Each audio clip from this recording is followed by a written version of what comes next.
السلام عليكم، مرحبا بكم حبوباتي غالياتي في وسط نهارنا اليوم. جيت طلع لكم بوصفة الكروكي من أروع وأبان الوصفات اللي غادي جربوها على ضمانتي، على بالي بلي غادي تعجبكم بزاف. وغادي يجي هذا الكروكي يجي ذوب في اليد قبل الفم. اذا الكروكي تاعك يجيك يابس او قاصح تبعي برك الفيديو تاعي وينجح لك ان شاء الله كي تجربيه من اول تجربة، خصوصا للمبتدئات اكيد.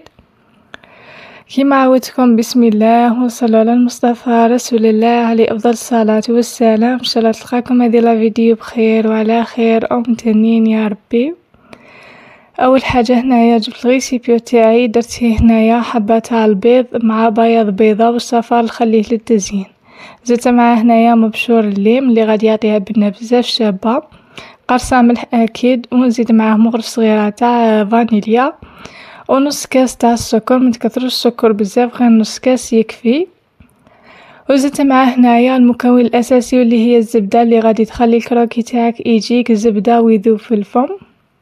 زدت معاه 2 مغارف كبار. انا استعملت هنايا الصول، استعملي اي نوعيه تبغيها نتيا. من بعد هنايا جبت الباتير تاعي ونبقى نطلع فيه هذاك الخليط. لازم هنايا حتى اللي تشوفوا السكر تاعكم باللي ذاب مع هذيك الزبده، ودخلوا كاع المقادير في بعضهم. هنايا زدت عليها نص كاس تاع الزيت هنايا نفس العبر اللي عبرتي به السكر تزيدي فيه تعبري به الزيت. هنايا بديت نزيد في هذاك الزيت غير بالتدريج، ونبقى هنايا نحرك حتى اللي يضاعف لي الحجم نتاعها. في جهه اخرى هنايا بديت نزيد في الفارينه تقريبا غربلت الكاس الاول. زدت عليه هنايا كيس خميره الحلوى، ونبقى نلم في العجينه هنايا. لمو ما تعجنوش العجينه تاعكم، غير لموها برك باش هكا تجيكم خفيفه. تقريبا هنايا الفارينه دات لي 2 كيسان ونص.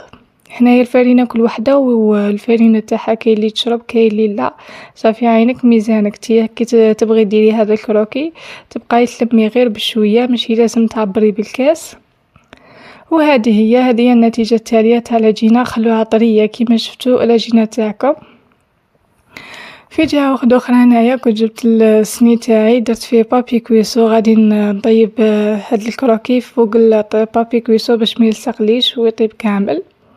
من بعد هنايا هذيك العجينه قسمتها على 2. غادي نجيب الحربوش الاول، شوفوا كيفاش نخدمه، سهل التحضير كيما راكم تشوفوا هنايا، متخافوش كامل يتحل معاكم. من بعد هنايا ستفتهم في المول هذا. من بعد نبقى نعبص عليهم باسكو انا دايرين الخميره باش ما يطلعوليش بزاف. نبقى هنايا نسقد في هذوك الجوانب كامل كيما راكم تشوفوا غير بيديا برك. من بعد جبت هذاك صفار البيضه اللي خليته في الاول على جهه، زدت عليه شويه تاع القهوه ونزيد عليه هنايا هذاك البانسو، نبقى نحرك فيه.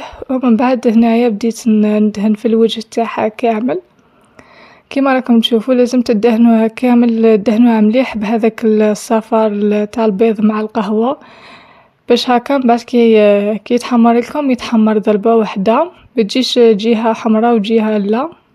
كيما راكم تشوفوا دهنوها غايه وعاودوا دهنوا.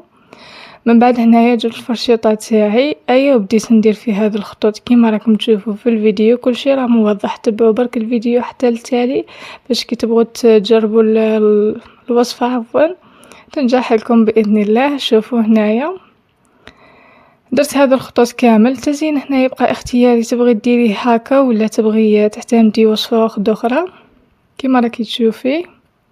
من بعد هنايا بعد ما كملت كامل هذوك الخطوط بالفرشيطه كنت شعلت الفرن من قبل يسخن. من بعد دخلتهم هنايا يطيبوا. شوفوا هنايا كي داو هذيك التحميره الشابه، اللون تاعهم كيفاش خرج بزاف باهي وشباب. هذا الكروكي يجيكم يتفتت. انا هنايا خرج لي ما جيت نصور لكم هذو الحبات حتى بالسيف باسكو جاي يتفتت. شوفوا كيفاش خرج بسم الله ما شاء الله، روعه صراحه، جاي يذوب في الفم. انا عاد خليته هنايا، اني ندير لكم نهار زوج في المونتاج، خليته بات والصباح صباح عادي شغل ما يصبحش كيما داك الكروكي اللي يجي قاصح ولا ما على باليش. هنايا كيما راكم تشوفوا كيما صورت لكم بالفيديو كيما لقيتها صباح لقيتها عادي يتفتت. هذه هي الوصفه حبوباتي، في وصفه اخرى بسلامه.